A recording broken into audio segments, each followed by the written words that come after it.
Hello and welcome.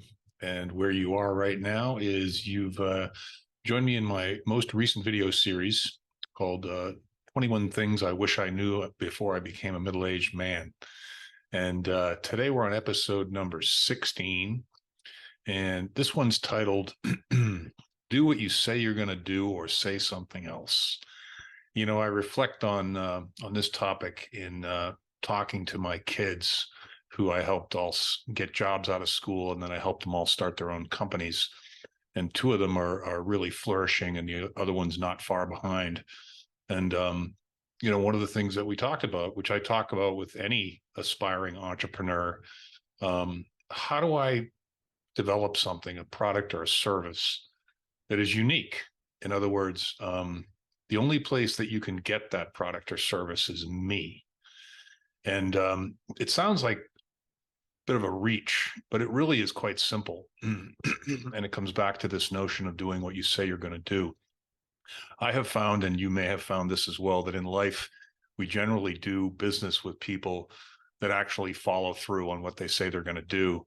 And as simple as that sounds, I would bet you 90% of the companies out there don't do that. They simply don't do what they say they're going to do.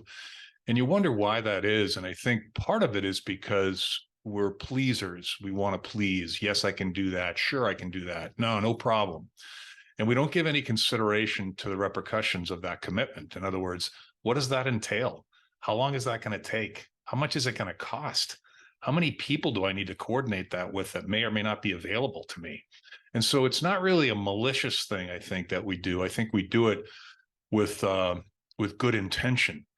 But I think if you give some consideration to the idea that what if my customer service, my follow through, my doing what I say I'm going to do was 100% perfect? What if every time I said I was going to do something, I did it? Or I said, I don't know what that entails, so I'm going to look into that for you. And once I figure out all the details and all the touch points and all the integration points, I'll come back to you and I'll do that in 48 hours or 24 hours or 72 hours, whatever it is. You know, we talked in one of the other videos about the power of I don't know, but it really does come into play in this notion of do what you say you're going to do or say something else. And so you either know that you can do it because you've done it before, or you say something else and get back to that prospect or client with a reframing of expectations. It really is very simple, but I think if you do what you say you're going to do on a consistent basis, I suspect that puts you in the top 5% of whatever business that you're in.